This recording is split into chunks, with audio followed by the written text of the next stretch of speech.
course, it's cool to play a fake loadout every other round, but it's easy to underestimate how much that will cost you. Furthermore, it's not really necessary, because today we will take a look at some budget loadouts that allow you to perform the same or even better. And that's very important in my opinion, because even if it's a budget loadout, we want a loadout that we can rely on. Now we start with the infamous Winfield. An absolute classic, has been in the game since the beginning and is a very good all-rounder. They added a lot of different variants of this rifle, but the classic for $42 is all we need. The only problem right away that you have with a Winfield is the slow muzzle velocity. 400 meters per second is pretty slow.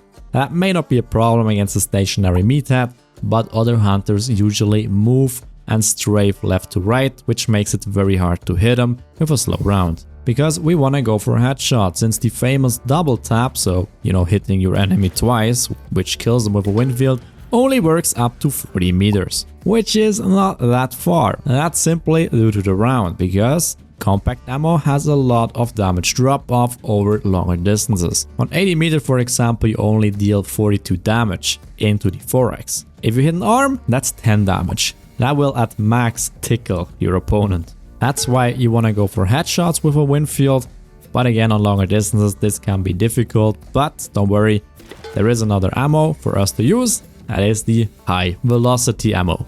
You get those rounds for only $75. And this ammo has a muzzle velocity of 600 meters per second. That's insanely fast. For Hunt Showdown, that's almost as fast as a Lebel. And in order to unlock this ammo type, you only need to unlock 2 variants. And for both, you only need to play with the Winfield itself, which means you can just, get your old Winfield and shoot at some hives. Gain some XP points. Another very easy way to level up weapons in general is to last hit bosses. You get 400 XP for whatever weapon that deals the finishing blow on a boss. And by the way, against bosses, the Winfield isn't the best weapon, except for Winfield with levering, but more on that later. But again, this should unlock the high velocity ammo pretty fast, and then you have an absolute beast. You can one-shot people up to 95 meters with a headshot. And since the Winfield really shines at rechambering a round very quickly, it's not the end of the world if you miss a shot or two. Contrary with the Sparks, for example, you would have to go to cover to reload.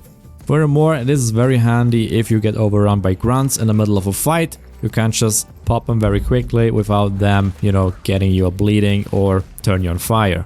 Then in close range against a shotgun, it's not the best weapon of course, because if you don't hit the head, you need 2 rounds. And well, a Romero only needs 1, so yeah, the pushing that is not recommended, except for if you have levering. Now this perk for only 3 perk points turns your Winfield in just something else. You can shoot very quickly with that perk, which allows the Winfield to perform well now even on close quarters.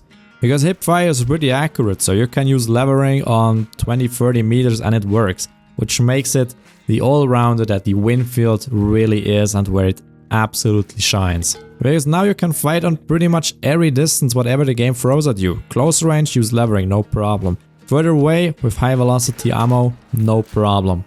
The only limitation you have are those 95 meters, because even if you hit a headshot outside of 95 meters, it's not gonna kill a target. The ammo has lost too much of its initial power. But since 95 meters is pretty fast for an iron sight, it's not that common that you run into this situation.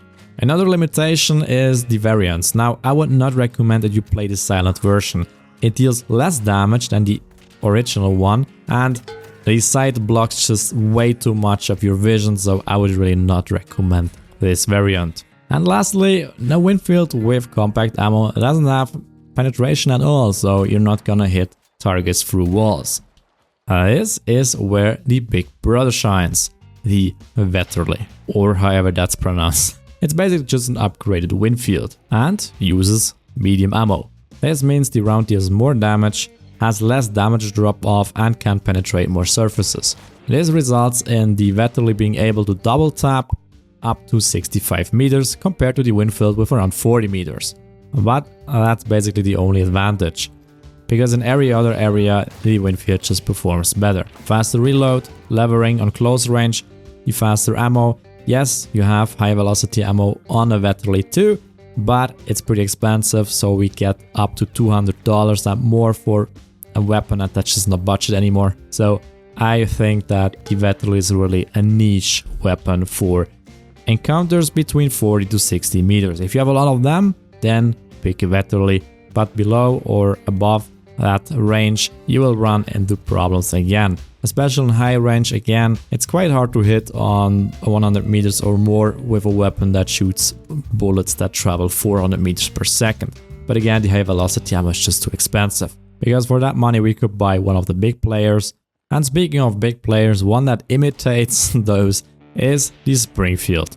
It's basically the younger brother of the Sparks, with only one round in the magazine, but otherwise outstanding stats. The weapon handling, for example, is insanely good, so the weapon doesn't swing too much, which makes it easy to aim. It deals a lot of damage with 132. It keeps that damage for a long distance. You can one-shot people up to 175 meters. It uses medium ammo, and the muzzle velocity is pretty impressive with 490 meters per second. So overall impressive stats. The only disadvantage, you need to reload after each shot. This means we need a secondary weapon, which we can use after we hit our opponent to finish him off. I like to play it along the silent pistol, simply because it's enough to do the job, and I can kill pretty much everything around me without getting noticed. So you can really run across the map, be pretty fast, agile, without anybody knowing where you are. But the silent pistol doesn't deal that much damage, so the fight sometimes could end up looking something like this. An alternative would be a conversion pistol or even a chain pistol with fanning. Then you're really a force to be reckoned with. Otherwise, with the Springfield, one issue is that the fights can be a bit stale. So basically both sides shoot, you heal, you shoot, you heal, and in the end the side that runs out of heals loses. But there is a way to fix that as well, because for the Springfield there is a special ammo too. And that's the Dum Dum ammunition. Now this ammunition changes the muzzle velocity a bit, makes it a bit slower, but that's okay because we are going for body shots. Because this ammo also changes the impact. It causes heavy bleeding, which means after a hit you can hear that wonderful sound. Yes, this player died in cover because he didn't manage to heal himself before bleeding to death. So again, this ammo causes heavy bleeding after a hit, which usually makes people retreat, and this on the other hand gives you the time to reload, to push, to let your teammate push, whatever you need. So this basically fixes the biggest issue that a Springfield has, which is after each round you either have to switch to your secondary to push, or you have to rechamber a round, which again takes some time. But with this round you have a lot of time to close the gap. But even that doesn't save you from people that place traps around red barrels. And to all the people that do that, you are just a big meanie. But those were all weapons for mainly mid to long range fights. What about close quarters? Here we have the Romero, an amazing shotgun for only $34. And with 15 meters it has the best effective range out of all shotguns, and different than all the other weapons that we just looked at. The Romero is also very good against bosses and other mobs. Especially for example the Butcher or the Spider will take a lot of damage from this weapon. Now the way you fight with this weapon is pretty simple. You want to engage with the shotgun, hit your enemy once and then finish him off with your secondary. Means same with the Springfield, we need a secondary weapon. And here I recommend either the Scottfield or the Caldwell packs. Both fire medium ammo and are able to hold their ground on pretty high ranges up to 80 meters. There is of course also special ammo for the Romero, but pretty expensive. For example, the Slug is amazing, but $200 just for rounds, that's a lot of money. And not really suitable for a budget loadout. Other than that, the Romero is really straightforward. Just, you know, aim at your target, try to get as close as possible, and just deal a deadly blow. And again, in case your opponent is still standing, just pull out your revolver and finish them off. Just as a side note, please don't play the sawed-off version. The effective range drops down to 10 meters, which is just horrible for the one-barrel shotgun. So if you want to go for a Romero, play the big one. So now we have talked about a couple of weapons, not loadouts yet. And before we move on, one honorable mention is the sparks. Now the Springfield does most what a sparks can do as well. The only time where I would bring a sparks instead of a Springfield is when you want to go for a lot of penetration shots. Otherwise, the Springfield is just as good, and in my opinion with the bleeding shots, it's way more fun. But now let's talk about the rest of our loadouts, because we need some more gadgets, throwables, consumables and so on. Now for starters, I would recommend that you bring a knuckle duster. It's cheaper than a knife and it can kill pretty much everything that you encounter in raid. The only downside is you need one more hit for an armored, but therefore you can fight emulators, which you couldn't with a knife. Then of course first aid bandages, that's a no-brainer. And it's up to you, you could bring some decoys, not to confuse other hunters, that's not gonna work, but to destroy the cages that you will find in a lot of compounds. With the decoys you can destroy them silently, especially if you don't have a silent pistol. And I personally always buy 2 weak vitality shots, they fix bleeding and heal you, and that's it basically. Now depending on how you play, you can of course bring additional gear with you. I personally, for example, love a stamina shot because I play very aggressively and this allows me to just sprint across the map. Or you could bring a sticky bomb to make the bosses a lot easier.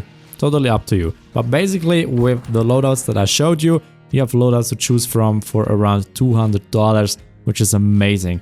That's just a couple of clues and you just made the money back. And again, those loadouts are very strong. You can easily fight against people with Mosins, Labels, Chronic Kings, Aftermaths, even Waypole servers all happened. Those loadouts are very good. So, I hope this helps you out. If so, don't forget to thumbs up as it really helps the channel. Let me know in the comment section which loadout you play or if you have a different one. Then don't forget to subscribe for more and I'll see you all in the next video. Take care.